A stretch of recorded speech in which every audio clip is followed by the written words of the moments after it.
Good morning. How are you? It's nice to see you. Are you ready to see what today's sound is? A brand new sound. If you have a pen and paper, you can try and write it with me, or you can use your finger. Try and do it in the air. Are you ready? So we're going to start at the top, and we're going to go down and then round at the bottom. We're going to go back up the other side, and then staying on that line, we're going to come back down and give our sound a little tail. Can you see what sound we've made? That's right. We've done an ah, ah, ah sound for up. One of our opposites from yesterday. Up. The opposite of down. That's right. Well done. And if you want to say ah on your fingers, it's your little finger here. Ah. Well done, everybody. So today's challenge is all about things being under, under. And we thought about things being under the water. So we thought you could maybe find out whether things will stay on top of the water, called floating, or go under the water, called sinking. Shall we have a try? Shall I show you? I've got some water here. I have to be careful, I don't want to spill it everywhere. Here's my water, and I found a Pokeball. Anyone know Pokeballs? I don't think there's any Pokemon in it at the moment. I'm going to see if this goes on top of the water and floats, or if it sinks under the water. What do you think? Have a little think. Let's see if you're right. It stays on top of the water. It's floating. I've got another one here. I've got a rock painted by a very special friend of mine called Courtney.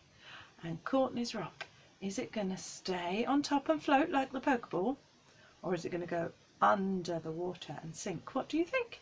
What do you think? Shall we find out? Oh my goodness, that has definitely sunk. It is under the water.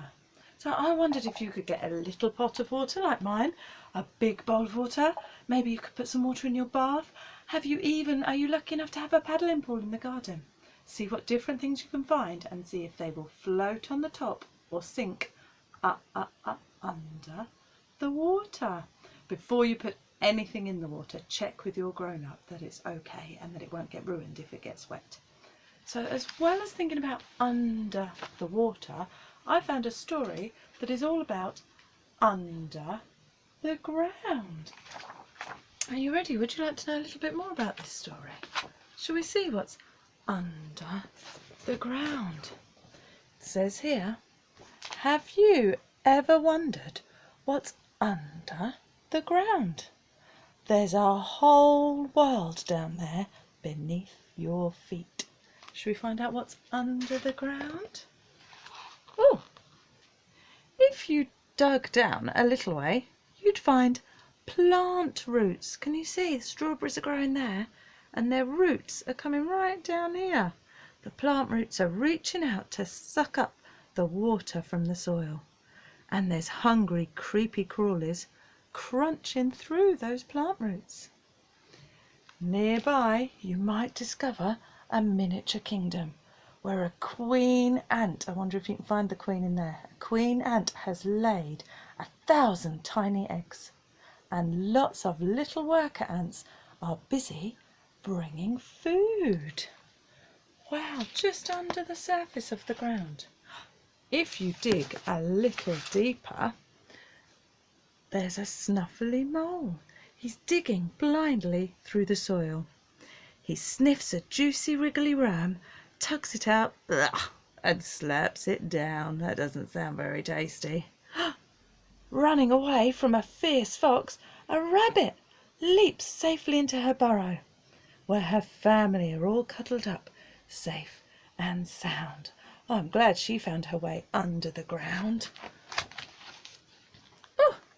If you dug down a little further, you'd see hundreds of criss-crossing pipes.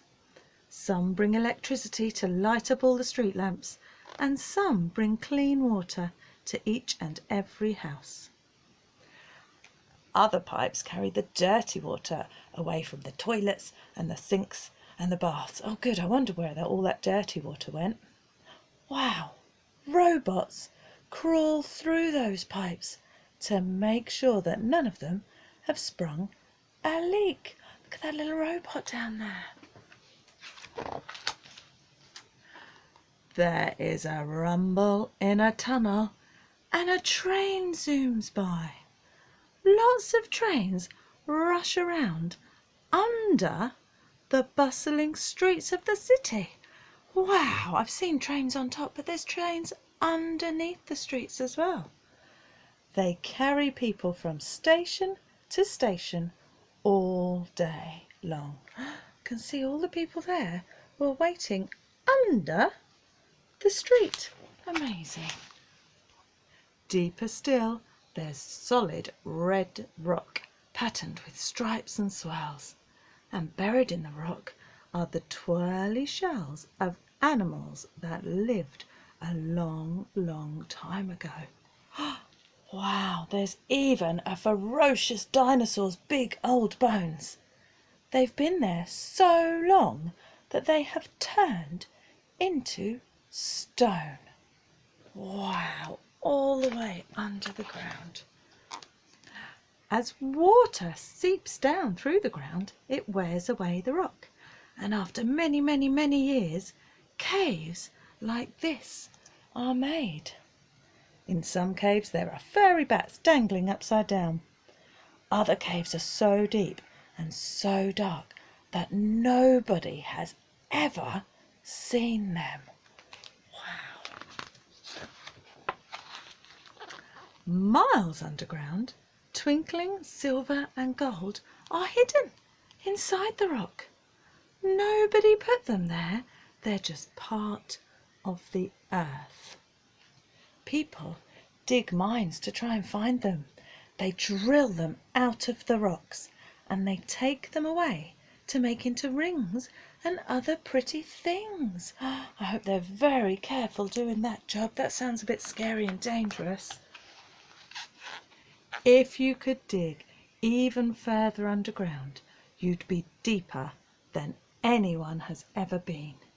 It gets hotter and hotter and hotter until the rock melts into red gloop. It's so hot, if you were really there, you'd melt too, so I'm glad we can't get that deep. The earth is like an enormous ball. This is the earth chopped in the middle, and this is where you'd have dug all the way into the middle of the ball. Right in the middle here is the hottest part of all. What do you think you'd find if you kept on going? You dig, dig, dig through stripy rock and bat-filled caves. You dig past snuffly moles and tangly roots. And after digging and digging, you'd pop out on the other side of the world on somebody else's lawn in someone's garden, where they were busy wondering what's under that ground. Do you think we should tell them now that we know what's under the ground? That was a good story, wasn't it? That story is by, I'm just having a little look, that story is by Anna Milbourne. Thank you, Anna, for that story, and thank you all for listening. Have a lovely day. See how many things you can find that sink under the water, and we'll see you tomorrow. Bye-bye.